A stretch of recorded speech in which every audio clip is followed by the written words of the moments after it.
Halo semuanya, sawadee-krap, apa kabar? Semoga kabar kalian selalu baik dan juga sehat. Selamat datang kembali di segmen analisa. Kita update ya mengenai kasus di Subang, Jawa Barat yang sudah memasuki bulan keempat.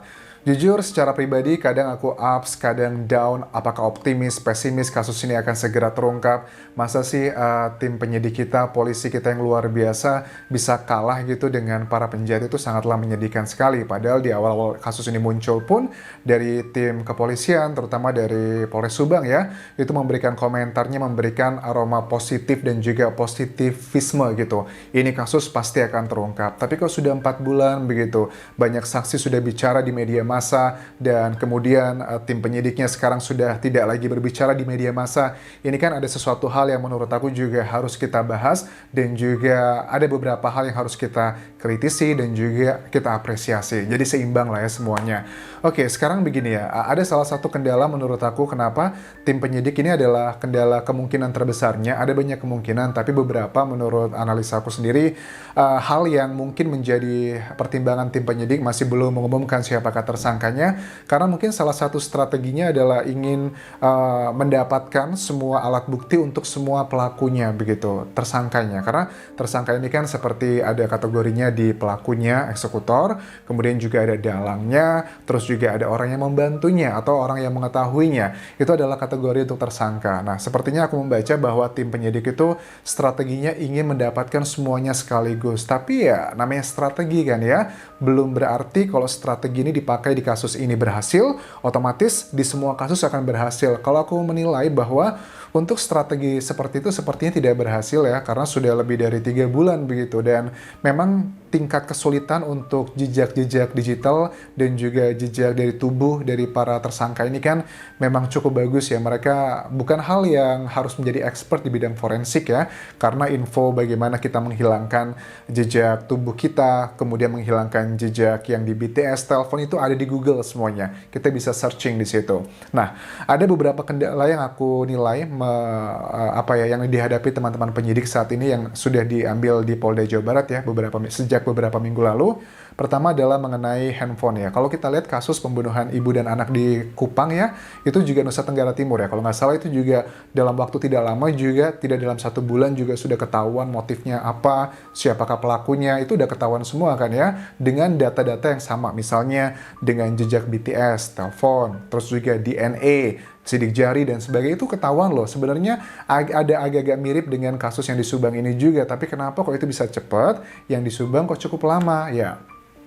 Kayaknya bukan tentang kemampuan sih, tapi lebih mungkin ada hal-hal di luar itu yang mungkin saat ini sedang diselidiki lebih dalam gitu. Nah, ini juga tim penyidik sekaligus harus benar-benar ya, selama ini kan kita sudah memuji terus kan ya, apresiasi terus, tapi ya kalau memang ada beberapa hal yang kita nilai ya sudah tidak tidak make sense gitu, banyak bukti yang sudah beredar di masyarakat, tapi kok untuk menentukan satu tersangka aja belum bisa. Kembali lagi mengenai kenapa kok belum menentukan tersangkanya.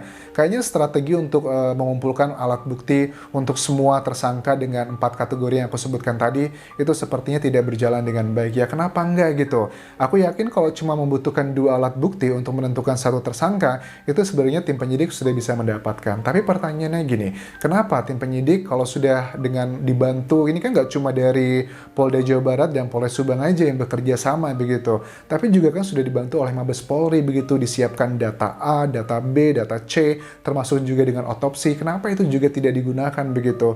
Walaupun fungsinya dari Mabes Polri adalah membantu, tetap ya yang menangani kasus ini tanggung jawabnya ada di Polda Jawa Barat. Semuanya tergantung dari Polda Jawa Barat. Apakah mereka akan menggunakan ya bantuan yang didapatkan dari berbagai sumber tersebut ataukah tidak? Ini juga menjadi kecurigaan nih sebagai netizen. Ini kenapa ya tim penyidik di Polda Jawa Barat masih belum percaya diri begitu? Oke, ada beberapa kendala. Kembali lagi mengenai kendala. Pertama adalah memang ada dugaan, aku menilai bahwa para tersangka ini mereka tuh sudah cukup knowledgeable, sudah ada yang mengarahkan bahwa jangan bawa handphone gitu. Jadi karena kalau dari handphone kan kita bisa ketahuan tuh titik koordinatnya di mana aja. Itu mungkin yang menjadi kendala. Mungkin untuk menunjukkan alat bukti, itu adalah yang pertama.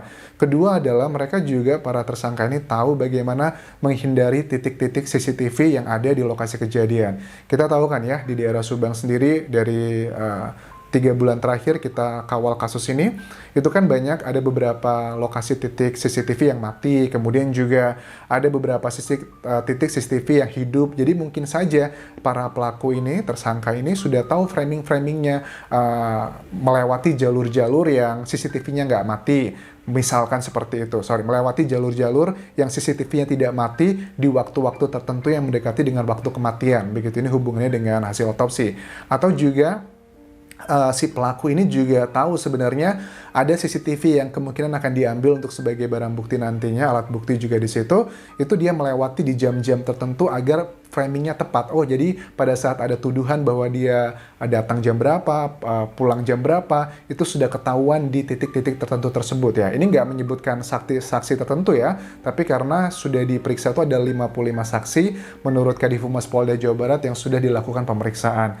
Tapi jujur dari 55 saksi tersebut, kayaknya agak sedikit kecil, ada kemungkinan yang merujuk pada saksi tersebut tidak reliable atau saksi tersebut hanyalah saksi mungkin permintaan, diada-adakan, bisa dibayar, atau karena faktor lainnya, itu juga ada kemungkinan tersebut. Alasannya kenapa Anjas berpikir seperti itu? Karena logikanya begini, dengan 55 saksi sebegitu banyaknya, harusnya dengan jumlah segitu, kalau memang saksinya benar, itu akan memberikan guidance atau arahan menuju ke pelakunya. Tapi ternyata tidak seperti itu kan. Semakin banyak saksi yang berbicara, ternyata semakin runyem, semakin tidak menuju ke arah tersangkanya. Itu pasti ada dugaan nih, kok ini saksi ini bertentangan dengan ini, bertentangan dengan itu kan mengaburkan ya. Apakah ini pengaburan sifatnya hanya dari para pelaku, ataukah ada oknum-oknum yang juga membantu di situ? Ini juga menjadi kecurigaan dari netizen gitu, karena ada beberapa kasus yang pembunuhan misalnya yang di Kupang, Nusa Tenggara Timur, ataupun juga masih sama-sama dari daerah Jawa Barat ya, tentang kasus yang mutilasi itu juga, terus juga ada kasus pembunuhan dari istrinya, terus juga yang di Karawang, itu juga dalam waktu tidak sampai sebulan pun sudah ketahuan. Tapi kok di Subang ini kenapa begitu? Karena ada dugaan nih, netizen bilang aja ini berhubungan dengan yayasan, ada uang gede di balik ini semua. Kalau satu tersangka nanti ini udah ketahuan, dia akan nyanyi, dia akan ngomong, akan banyak orang yang terlibat di situ. Nah, kembali mengenai strategi yang aku nilai seandainya memang benar strategi ini yang sedang diambil dari tim penyidik di Subang ataupun juga Polda Jawa Barat, untuk menunggu semua alat bukti untuk ke semua tersangkanya ini, si pelaku, dalang, orang yang membantu, itu lagi dikumpulkan semuanya. Menurut aku kurang tepat strategi tersebut ya, karena dengan semakin lamanya waktu, semakin lamanya kasus yang tidak terungkap, akan semakin besar peluang mereka untuk menghilangkan jejak-jejaknya, itu akan semakin kecil kemungkinan kasus ini bisa segera terungkap begitu. Kenapa nggak ditangkap aja nih yang sudah ada alat buktinya, sudah lengkap, dari data-data suportif yang disiapkan dari Mabes Polri, itu dipakai saja dulu, atau dari temuan Polres Subang atau Polda Jawa Barat sendiri, itu dipakai dulu aja untuk menentukan tersangkanya siapa. Kalau cuma 2 alat bukti, menurut aku dari media massa juga kita sudah bisa menilai lah, sudah bisa tahu siapa-siapa saja begitu. Well, ini tidak merujuk ke saksi tertentu ya, karena ada juga kemungkinan bahwa ada mungkin orang-orang, ada jejak dari yang berasal dari tubuh pelaku di lokasi kejadian ditemukan, tapi masih tidak tahu ini milik siapa, belum berhasil diidentifikasikan. Nah, kenapa nggak pada saat nanti yang sudah bisa diidentifikasikan, jejak itu punya siapa, nanti pasti dia akan bernyanyi. Karena pada logikanya begini ya, menurut aku, setia-setianya orang dengan tertentu begitu, pasti dia nggak mau tersiksa sendirian begitu. Pada saat ada seseorang atau beberapa orang ditetapkan sebagai tersangka, pasti ini orang-orang akan berbicara, akan nyanyi gitu. Nah, mungkin saja ada beberapa orang jejak dari tubuhnya yang tertinggal di TKP, di lokasi kejadian, tapi belum diidentifikasi siapakah itu, belum tahu tim penyidik, mungkin seperti itu. Itu kan nanti bisa menjadi arahan, pasti akan ada orang-orang yang akan berbicara nanti. Karena kalau ini terus menanti siapakah, harus menunggu semuanya bareng-bareng gitu ditangkap, ini ada bisa seperti itu, tapi menurut aku akan peluang besar adalah semakin lama kasus ini tidak diungkapkan, tidak dicicil dulu, mungkin ini akan semakin besar kasus ini tidak akan terungkap begitu. Well, ya kita lihat nanti ya, apakah tim penyidik di Polda Jawa Barat yang sudah men-take over kasus ini punya keberanian, punya kemauan, dan punya kemampuan. Karena ini adalah hal yang sedang dipertanyakan dari media massa, kita netizen, citizen jurnalis juga, kita bertanya tentang kasus ini semua. Karena logikanya sudah 55 saksi, otopsi 2 kali, kemudian pemeriksaan sudah entah berapa ratus kali, bahkan yang tertinggi pemeriksaan untuk salah satu saksi itu sudah 16 kali, ada tes kebohongan, tes jiwa, ada macam-macam, gila sebegitu lengkapnya, tapi kok masih belum menentukan minimal 2 alat bukti.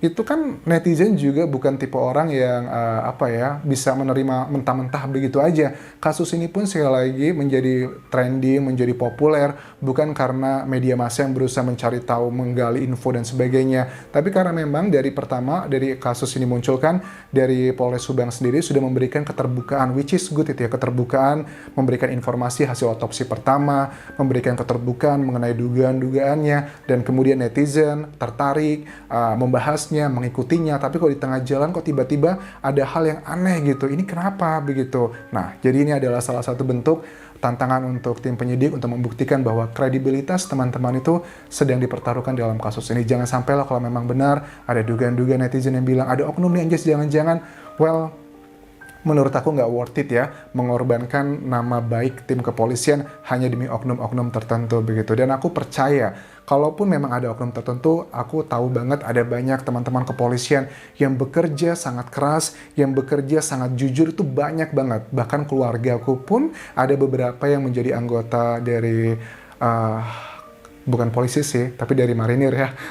Itu juga bekerjanya sangat kuat sekali, tapi aku yakin juga ada beberapa teman-teman yang sering ngobrol dengan aku juga, mereka berprofesi sebagai polisi juga.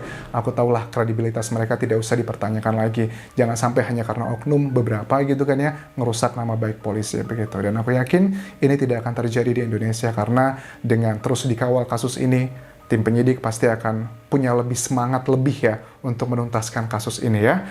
Oke, aku rasa itu aku bisa kubahas mengenai kasus ini. Please, strateginya menurut aku kalau memang sudah tidak strategi tersebut tidak berjalan, ya jangan dipakai terus gitu, harus dirubah strategi begitu.